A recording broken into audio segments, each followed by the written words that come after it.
presidente do Supremo, Luiz Fux, está ali comandando a sessão que levará ao fim a decisão a respeito de cultos religiosos presenciais. Nós tivemos duas decisões distintas, opostas. Uma do ministro Cássio Nunes Marques, que determinou que governantes não poderiam proibir cultos religiosos presenciais. E a do Gilmar Mendes, aí especificamente a respeito de São Paulo, né, porque a manifestação de um juiz se dá a respeito de um caso específico, e houve uma ação do PSD contra a decisão do governo de São Paulo, e o Gilmar Mendes deu razão ao governo de São Paulo. O fato é que foi lamentável que duas decisões tenham durado alguns dias, duas decisões antagônicas, e aí o prefeito, o governador, fica lá se perguntando, ele deve obedecer o quê? A decisão do Cássio Nunes Marques ou a decisão do Gilmar Mendes? Bom, então talvez ainda hoje eles tenham a decisão, e aí definitiva, porque é do Pleno do Supremo, a respeito desse tema.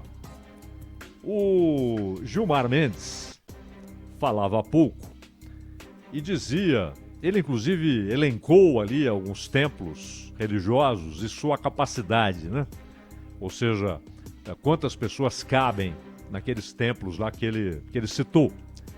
Citou Aparecida, citou Catedral da Sé, citou templos de denominações protestantes, e exatamente chamando a atenção para a possibilidade de que, em determinado caso, ele chegou a dizer capacidade de 100 mil pessoas se reunirem em um local ali de reunião. Só que a decisão do Cássio Nunes Marques já previa limitações com relação ao número de presentes e assim por diante. Nesse momento está falando o Ziel Santana, que é da Associação Nacional de Juristas Evangélicos e que tem se posicionado contra essas proibições. É claro que, com exceção do Gilmar Mendes, todos os outros que falaram até aqui não votam, né? Eles estão apresentando argumentos. Depois, então, é que saberemos qual posição irá prevalecer, a do Cássio Nunes Marques ou a do Gilmar Mendes. Mas o fato em si, a questão em si, eu acho que são três aspectos aqui, né? É claro que os governos alegam, alguns municipais, como o caso do Calil em Belo Horizonte, outros estaduais, como o caso do Dória em São Paulo, alegam que estão tomando uma medida que visa a proteção das pessoas, fazendo com que sejam colocados em suspensão alguns eventos que podem provocar aglomeração e com um potencial considerável de contaminação do coronavírus, de espalhamento do coronavírus entre as pessoas, né? Ou seja, um argumento que tem base, que tem lógica, tá tudo bem. Porém, há uma outra questão, porque o cristão, por exemplo, aquele que conhece a Bíblia, sabe que o próprio Senhor Jesus disse, quando você quiser orar, se tranque no seu quarto, né, sozinho, e silenciosamente faça ali a oração. Ele estava, na verdade, fazendo uma comparação com aqueles que queriam chamar a atenção, que oravam em praças públicas ou em sinagogas, porque, óbvio, na época os encontros do judaísmo eram nas sinagogas, como sempre, né? Mas na época era o local de referência, não havia, por óbvio, locais de reunião dos cristãos, né? E, no entanto, ali, muitas vezes o sujeito se levantava e fazia discursos como se fosse para Deus, como se aqueles discursos fossem direcionados a Deus, mas, na verdade, disse o Senhor Jesus, eram direcionados aos homens, não é? Uma maneira de chamar a atenção para a religiosidade daquele sujeito e tal. Enfim, não era algo que perante Deus tivesse algum valor, que para Deus tivesse algum valor. Não significa, é claro, que Jesus estava ali dizendo que as pessoas deveriam limitar suas orações à solidão e a um quarto fechado. Não é isso que ele quis dizer. Era ali uma situação de comparação. Que você na intimidade, você sozinho no seu quarto, com a porta fechada, ele ainda acrescenta esse pormenor, silenciosamente será ouvido por Deus. E que fazendo discursos que você sabe que não são para Deus, são para os homens, né, para que as pessoas digam, oh, que oração bonita, que oração rica, que oração de quem conhece as Escrituras, que aquilo para Deus não tinha valor, porque no coração o sujeito não estava orando para Deus, estava orando para as pessoas. Era uma comparação. Mas fica claro nesse exemplo que ele deu que é plenamente possível que as pessoas isoladamente tenham comunhão com Deus. Mas há a questão da igreja, da comunidade, do corpo de Cristo, para falarmos aqui no aspecto do cristianismo. A igreja, aliás, não existem igrejas, né? Você tem denominações. Igreja só há uma, porque Cristo só tem um corpo, ele não tem vários corpos. As denominações, na verdade, ferem a ideia da unidade do corpo. Então, é claro que a comunhão é muito importante. Hoje você tem a possibilidade da comunhão remota, de que várias pessoas entrem ali no determinado canal de comunicação coletivo, né? Canal coletivo de comunicação, e possam orar juntas, possam falar da palavra de Deus juntas, possam testemunhar juntas, possam compartilhar a palavra. Não há nenhum problema. Porém, há uma preocupação que vai além desse aspecto ocasional, circunstancial. Uma pandemia, e aí a ideia de que é preciso evitar aglomerações, e no momento em que há tecnologia para que as pessoas mantenham a comunhão.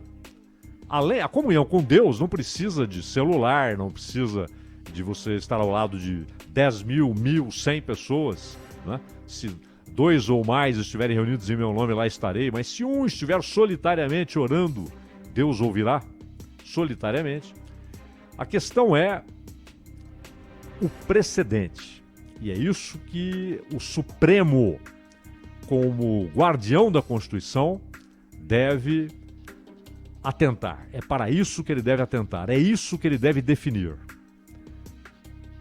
A excepcionalidade da medida, se ratificada pelo Supremo, se ao fim o Supremo decidir que o governo do Estado de São Paulo, a Prefeitura de Belo Horizonte, qualquer outro governo municipal ou estadual, um ente da federação, tem o direito, na defesa da saúde pública, de tomar essa medida diante de uma crise sanitária, diante de uma pandemia que já matou centenas de milhares no país, com recorde depois de recorde.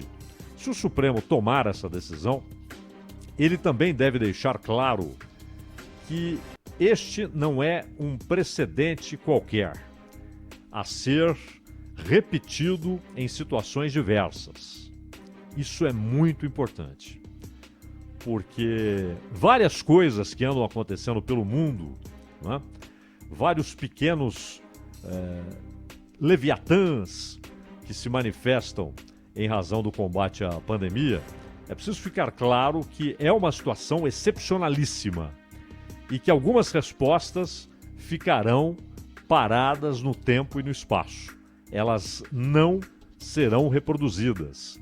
Elas não serão usadas em outras circunstâncias.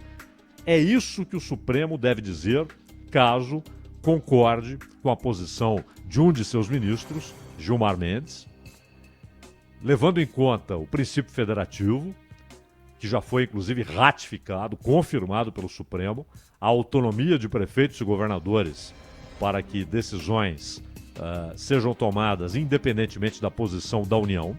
Isso já ficou claro, né? Então não há dúvida que essa posição do Supremo não está mais em discussão, esse direito existe para prefeitos e governadores.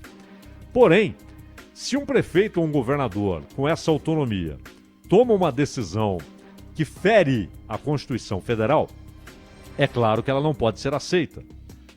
Nem mesmo em nome do princípio federativo, nem mesmo em nome da liberdade especialíssima que a saúde proporciona. Até pelo princípio que há do SUS, né? O SUS, ele tem o princípio federativo, ele tem o trabalho conjunto, a contribuição da União, dos estados e dos municípios. E, inclusive, com os municípios terão uma responsabilidade muito, muito especial no funcionamento do SUS. O mesmo princípio, o Supremo entendeu, é estendido no combate à pandemia.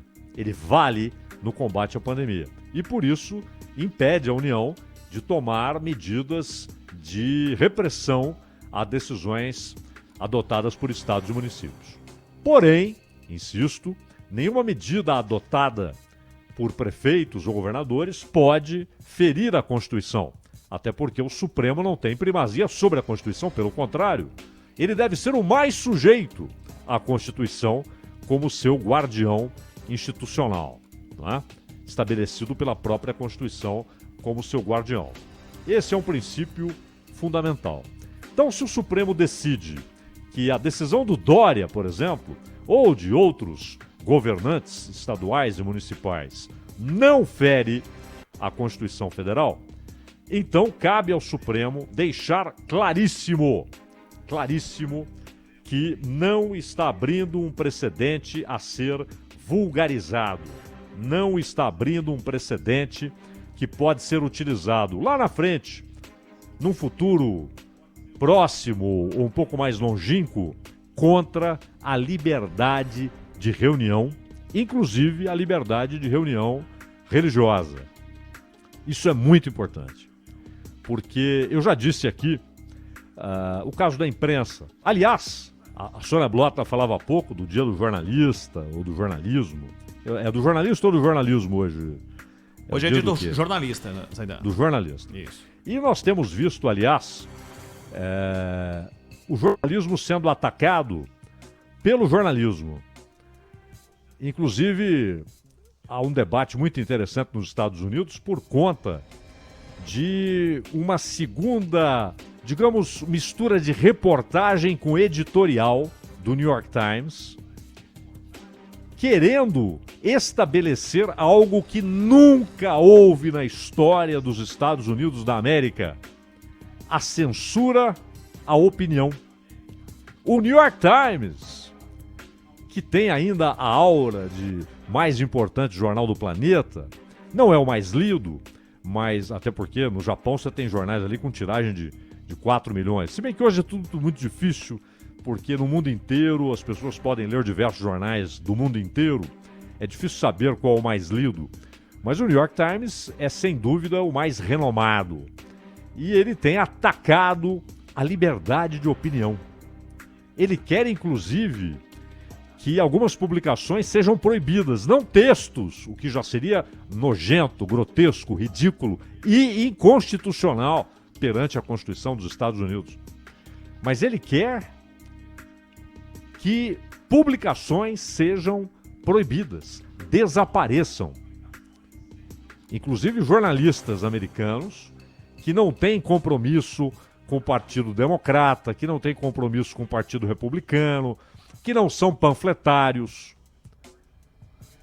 que não são dessa esquisitíssima esquerda marcusiana, né? Que, como lembrou o Alan Allardyce, é uma esquerda antimarxista, né?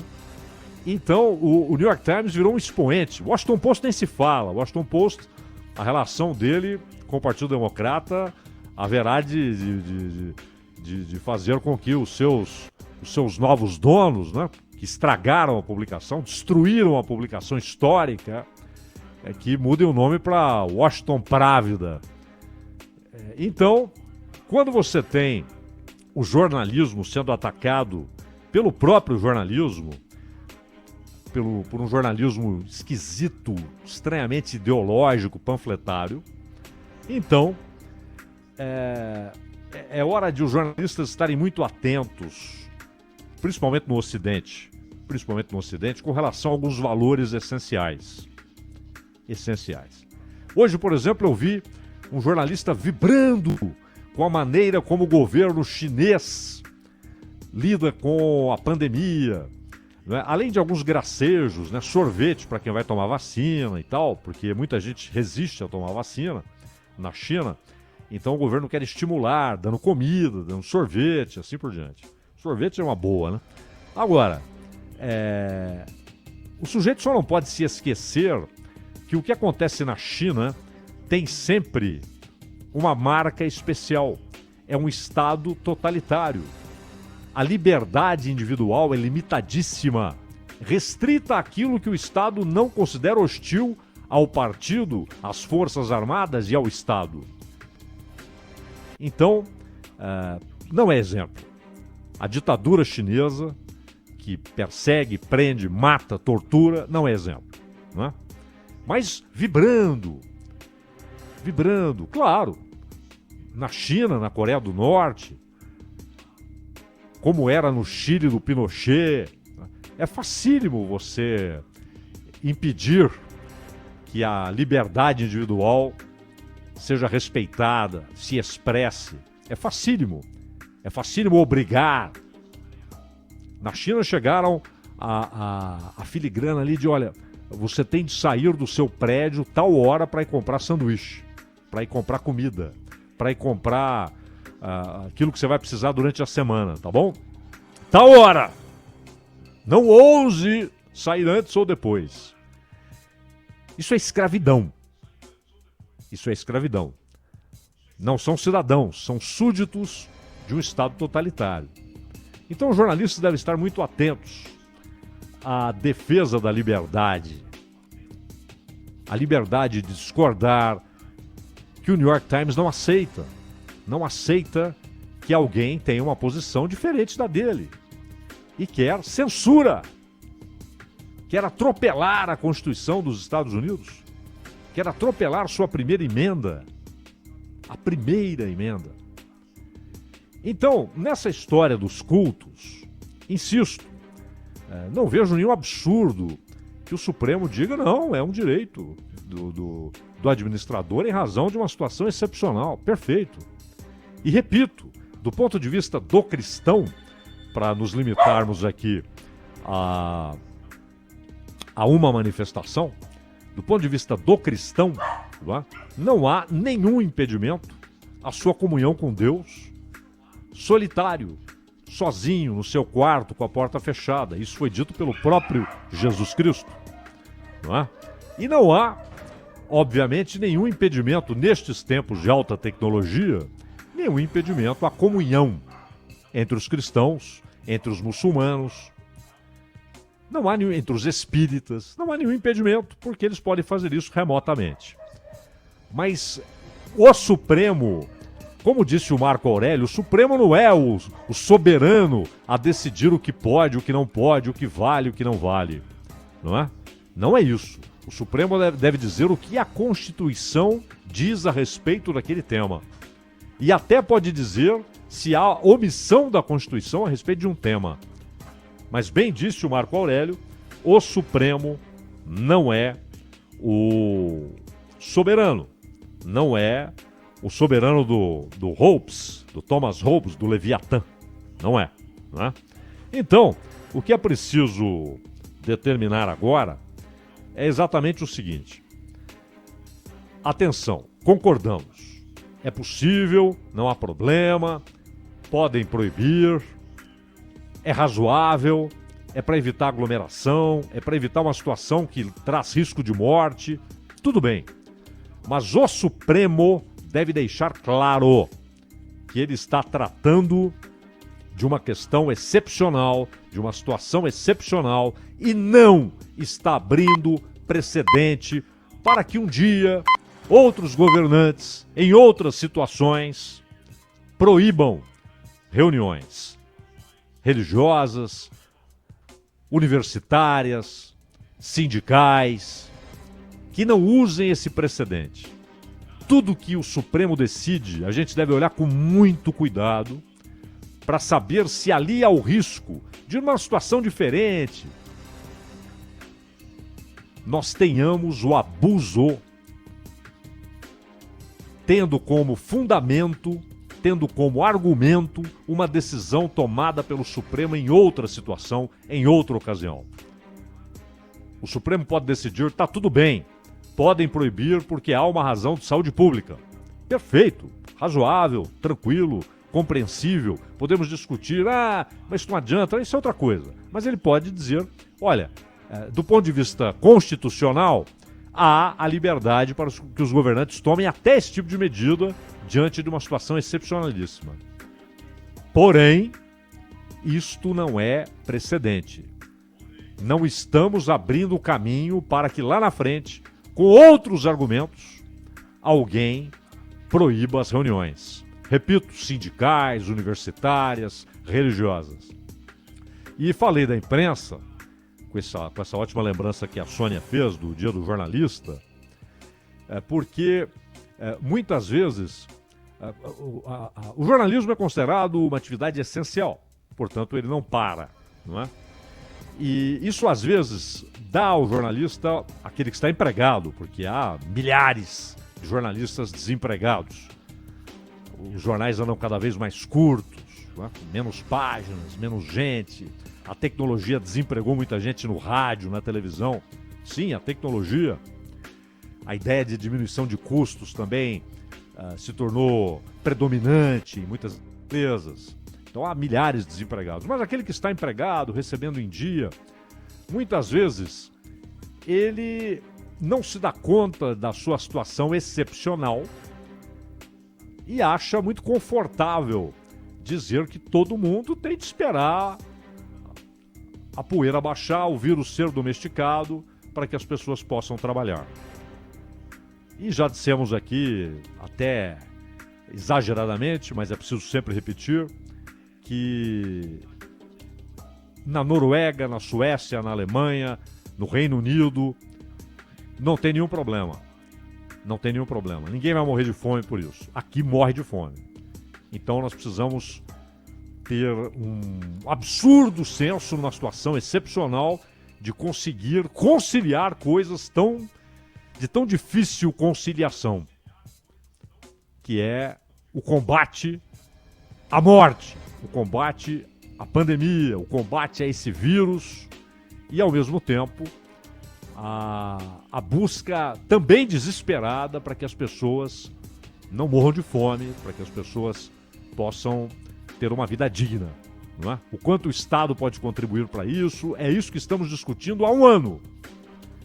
E até agora não veio realmente uma solução aceitável, porque as pessoas continuam morrendo de fome, né? Então, o jornalista deve estar atento ao respeito à liberdade individual, porque algum dia alguém pode, com o precedente de agora, fazer uma lista um pouco maior e falar, não, desta vez, nesta pandemia agora, a imprensa também tem de fechar. Não, mas a imprensa é fundamental, ela informa. Não, hoje você tem aí as redes sociais, então a imprensa também não pode funcionar. Tem de fechar. Então é preciso ter cuidado com os precedentes.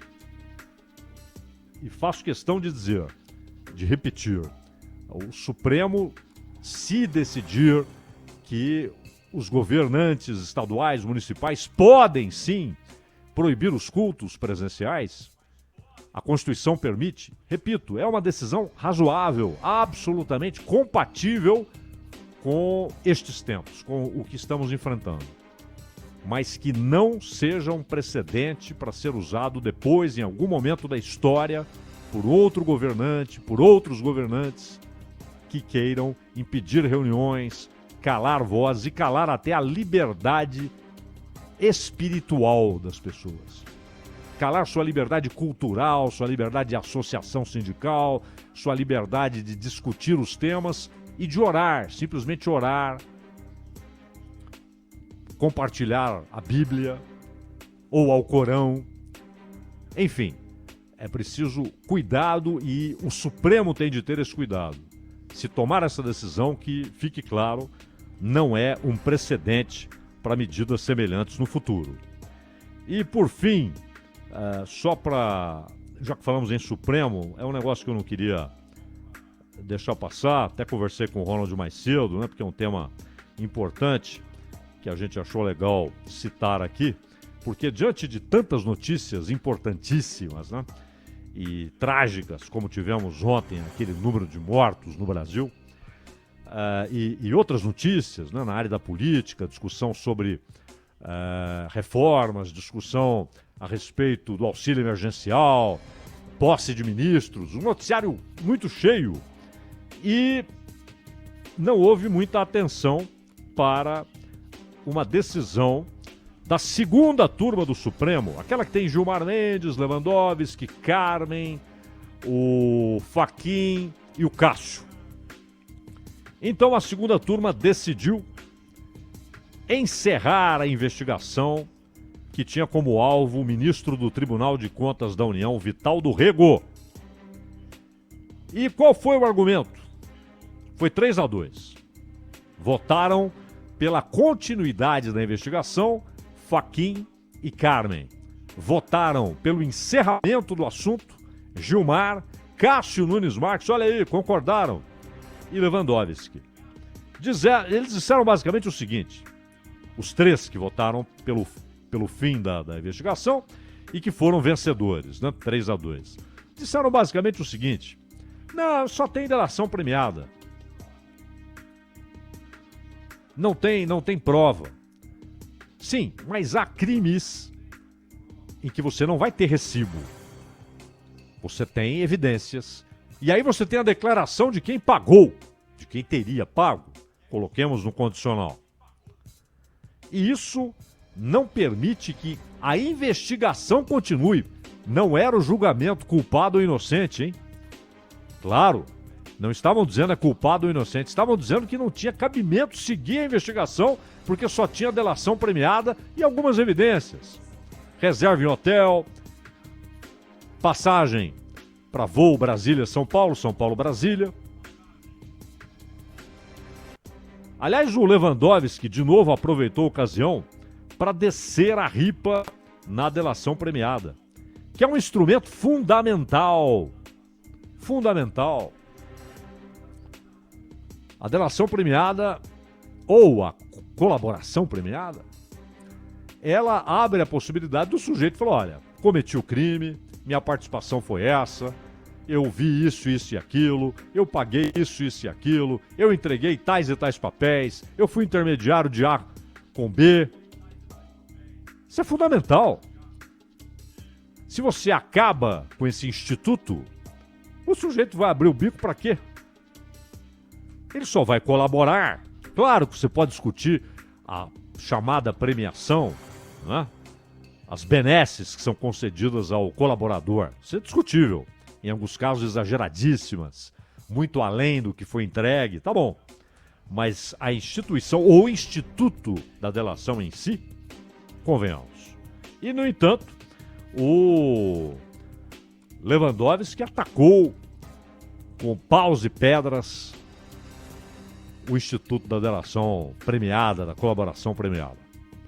E repito, há vários crimes, principalmente quando se fala de corrupção, em que não há recibo. Não tem recibo. Muitas vezes você não tem nem a maneira adequada de seguir o dinheiro da origem ao destino. Então é preciso que, além de algumas evidências, às vezes aparentemente banais, mas que os investigadores vão juntando, a reserva no hotel, a passagem de avião, a agenda, encontrei-me com fulano tal dia, tudo isso pesa. E claro, alguém que estava metido no rolo e que de repente é pego e fala, eu quero falar, eu quero contar. E o Lewandowski se levanta contra isso. E assim decidiram acabar com a investigação do Vital do Rego, a respeito do Vital do Rego, ou contra o que tinha como alvo Vital do Rego, que não é um qualquer, né? Não é um qualquer. Ele é ministro do Tribunal de Contas da União. Também lá, o que se espera é reputação ilibada. E ele deveria ser o primeiro a dizer, por favor, investiguem tudo. Mas Gilmar, Lewandowski e Cássio Nunes Marques decidiram que não, só tinha delação, então não havia nada. Enquanto Carmen e Fachin não pediram condenação, nada disso, ninguém estava discutindo condenação, mas disseram o óbvio. Olha, continuemos, permitamos que a investigação prossiga, só isso. E que ao fim a investigação traga uma conclusão e o judiciário decida, é culpado, é inocente. Mas acabar com tudo aqui, prematuramente, não faz sentido. Mas 3-2 pelo fim do caso.